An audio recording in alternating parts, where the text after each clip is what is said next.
तारीख थी 22 अप्रैल और दिन था मंगलवार। दोपहर के ठीक 2:45 हुए थे। देश के अलग अलग राज्यों से 40 से ज्यादा लोगों का एक ग्रुप कश्मीर के पहलगाम की बैसरन घाटी में घूमने आया था। सभी टूरिस्ट खुले मैदान में थे। कुछ टूरिस्ट दुकानों के बाहर लगी कुर्सियों पर बैठे हुए थे। तभी जंगल की तरफ से सेना की वर्दी और नकाब पहने आतंकी आते हैं। टूरिस्टों के नाम पूछे, पहचान पत्र चेक किया, कलमा पढ़वाया, पैंट तक उतरवाई और जो मुसलमान नहीं थे उन्हें गोली मार दी। करीब 10 मिनट तक गोली चलाते रहे। टूरिस्ट और वहां के दुकानदारों को समझ आ गया कि ये आतंकी हमला है। शुरुआत में एक टूरिस्ट के मरने की खबर आई। रात के 11 बजते बजते मौतों की संख्या बढ़कर 27 हो गई। एक रिपोर्ट के मुताबिक ज्यादातर मारे गए लोग पुरुष हैं। टूरिस्टों को शुरू में पता ही नहीं चला कि क्या हो रहा है, क्योंकि हमलावर सेना की वर्दी पहने हुए थे और मास्क लगाए हुए थे। महाराष्ट्र के पुणे की आसावारी पहलगाम में घूमने आई थी। उन्होंने एक मीडिया चैनल को ये बताया कि हमलावरों ने सिर्फ पुरुषों को निशाना बनाया। खास तौर पर उन्होंने हिंदुओं को जबरन कलमा पढ़वाने की कोशिश की। जो नहीं पढ़ पाए उन्हें गोली मार दी। मेरे सामने मेरे पापा को 3 गोलियां मारी। सवाल उठता है साहब कि कश्मीर में हमला होना क्या सिर्फ एक संयोग है या आतंकियों की सोची समझी चाल है? आइए इसके पीछे की पूरी कहानी 2 थ्योरी में आपको समझाता हूँ। इसके अलावा हम आज की वीडियो में ये भी जानेंगे कि आतंकियों ने हमले के लिए 22 अप्रैल का दिन ही क्यों चुना। फर्स्ट ऑफ ऑल आपको पता है कि अमेरिकी उपराष्ट्रपति भारत के दौरे पर हैं, तो ये आतंकी हमला हुआ है। इसी तरह 20 मार्च 2000 को उस समय के अमेरिकी राष्ट्रपति बिल क्लिंटन भारत आए थे, तो अनंतनाग जिले के छत्ती सिंहपोरा गांव में आतंकियों ने हमला कर दिया था। तब हमले में 35 सिख मारे गए थे। कश्मीर में ये पहली बार था कि आतंकियों ने सिखों को निशाना बनाया था। तो इसके पीछे की एक थ्योरी ये कहती है कि अमेरिकी उपराष्ट्रपति की यात्रा का एक सिक्योरिटी प्रोटोकॉल होता है। उनके आने से पहले ही 2 C-17 ग्लोब मास्टर प्लेन आ गए थे। अमेरिकी एजेंसियों ने डेरा जमा लिया। इंटेलिजेंस एक्टिवेट है। इसके बावजूद आतंकियों ने कश्मीर पर हमला करके ये संदेश देने की कोशिश की है कि हम कभी भी कुछ भी कर सकते हैं और इससे अमेरिका की नजर में इंडिया की छवि खराब हो सकती है। और दूसरी थ्योरी का तार पीएम मोदी के सऊदी अरब से दौरे से जुड़ा हुआ है और इसके साथ ही आतंकी संदेश देना चाहते हैं कि कश्मीर का मुद्दा मरा नहीं है। 22 अप्रैल को पीएम नरेंद्र मोदी सऊदी अरब के जेद्दा पहुंचे। 2 दिन का ये दौरा कई दिनों पहले से तय था।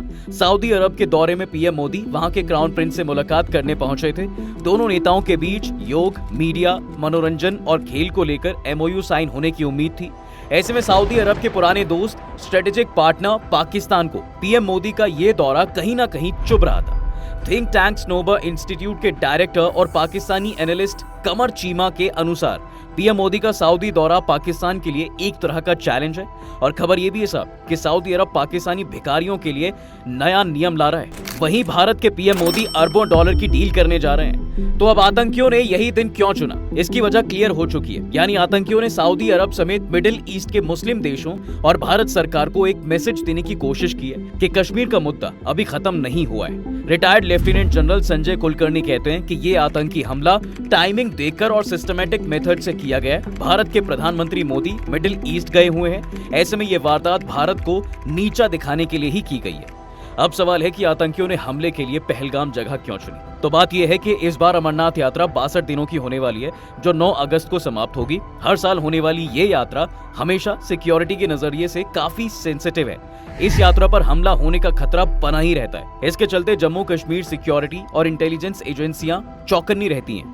तो इस बार जिस जगह हमला हुआ है उसी जगह से अमरनाथ यात्रा शुरू होती है। यानी पहलगाम के बेस कैंप से यात्रा शुरू होती है। करीब 36 किलोमीटर का सफर तय करने के बाद श्रद्धालु अमरनाथ पहुंचते हैं। ऐसे में पहलगाम में हमला कर आतंकियों ने अमरनाथ यात्रा के लिए धमकी भी दी है।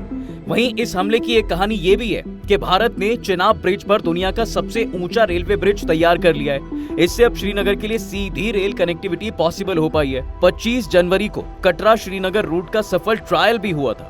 ट्रेन सुबह 8 बजे कटरा से रवाना हुई और 11 बजे श्रीनगर पहुंची। ट्रेन ने 160 किलोमीटर का सफर 3 घंटे में पूरा किया था। 19 अप्रैल 2025 को पीएम मोदी इसका उद्घाटन करने वाले थे। साथ ही कटरा यानी माता वैष्णो देवी पहुंचकर जम्मू कश्मीर वंदे भारत एक्सप्रेस ट्रेन को हरी झंडी भी दिखाने वाले थे। हालांकि किन्हीं वजहों से उन्होंने ये प्लान पोस्टपोन कर दिया।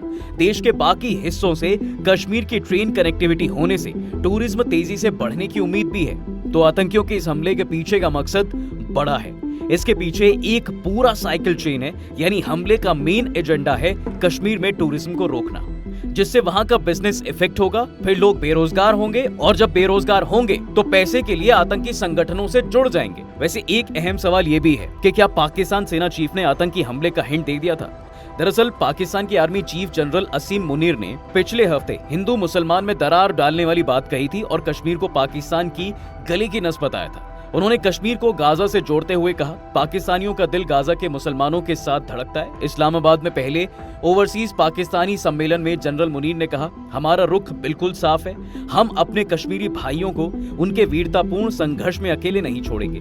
वहीं retired lieutenant general Sanjay Kulkarni कहते हैं, तो जो जानकारी मिल रही है उसके मुताबिक आतंकियों ने नाम पूछकर लोगों को मारा है और अगर आतंकियों ने चुन चुन कर मारा है, ये भी काफी कुछ कहता है। घटना के बाद गृह मंत्री अमित शाह सीधा दिल्ली से श्रीनगर पहुंच गए।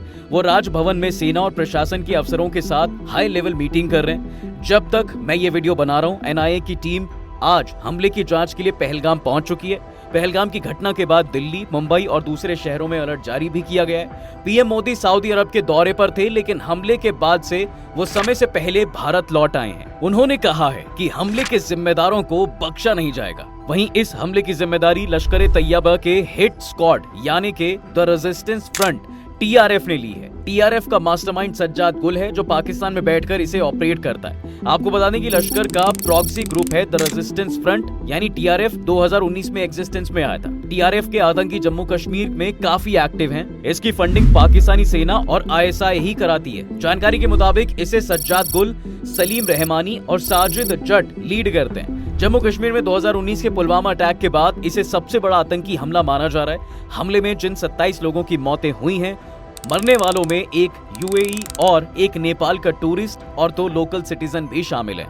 बाकी टूरिस्ट यूपी, गुजरात, महाराष्ट्र, कर्नाटक, तमिलनाडु और ओडिशा के हैं। हम इस टॉपिक पर एक पूरा एक्सप्लेनर वीडियो जरूर लेकर आएंगे। फिलहाल आप कमेंट में पीड़ित परिवारों के लिए अपनी सिंपैथी, संवेदना व्यक्त कर सकते हैं। बाकी वीडियो अगर आपको पसंद आई हो तो इसे लाइक और शेयर जरूर करें और जाते जाते चैनल को सब्सक्राइब जरूर करें।